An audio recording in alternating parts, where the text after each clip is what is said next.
Applesoft Opalize adds harmonics, but it's not a distortion. It can make a guitar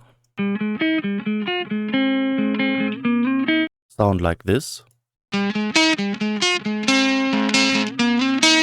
It can make a bass sound like this.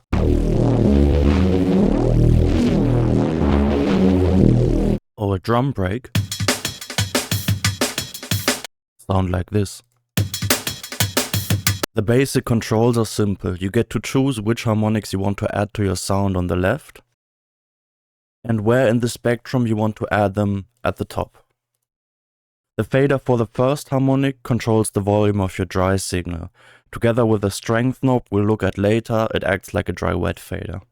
Turn it down all the way if you want to listen to the delta of the plugin or process the output in parallel, so isolate the harmonics. This allows for a lot of interesting nonsense, like adding reverb to the harmonics only while leaving the dry signal dry.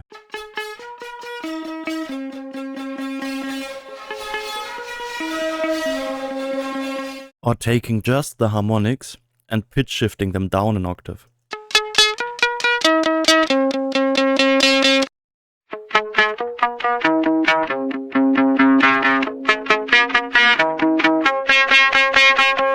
While once again leaving the dry signal itself untouched. But I'm getting ahead of myself. You can add bands, change their edges, control the volume of the harmonics added to each band, and remove them again. The lowest band has a key tracking mode, activated by a tuning fork icon. This will allow you to only add harmonics to your sound's fundamental frequency. What differentiates Opalize from a conventional distortion is that the harmonics it creates do not necessarily depend on the input gain.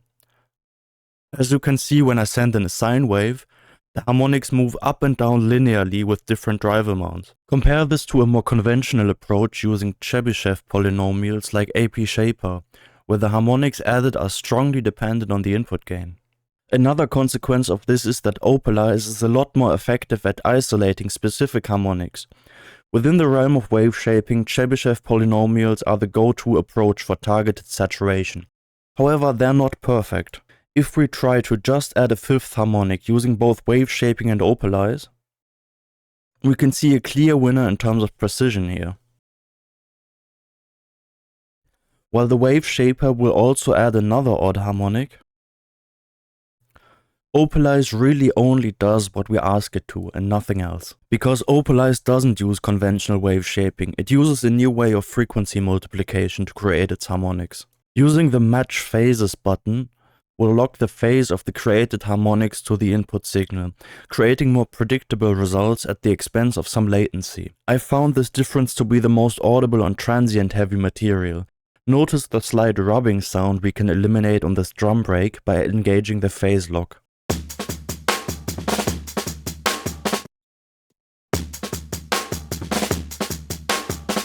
On other sounds, the difference will be barely audible. The phase syncing does come at the expense of increasing the less than 0.1 millisecond latency of the plugin to 40 milliseconds, so use it where appropriate. I could imagine a lot of people will enjoy tracking guitars through this plugin, which of course will benefit from minimal latency during recording.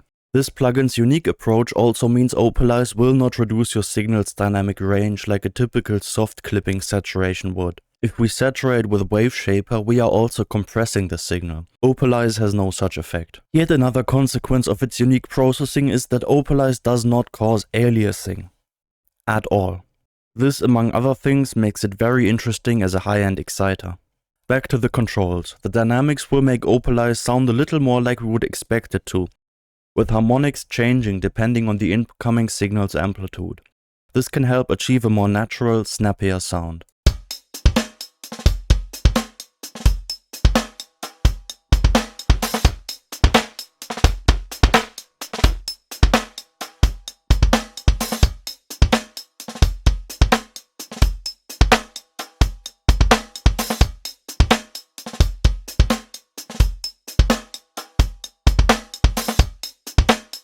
Notice also how different harmonics are affected differently by the dynamic slider. With dynamics enabled, it will take a good bit more input gain to create higher harmonics, which is generally how we intuitively expect a saturation to behave.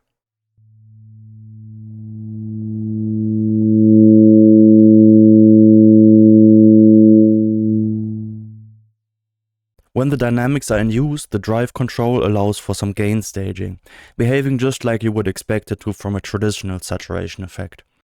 More drive means more harmonics. As mentioned earlier, when the dynamics are not in use, the processing is fully gain independent. The drive will have no effect and becomes grayed out. Spread will widen your signal by panning second and fifth harmonic to one, third and fourth to the other side.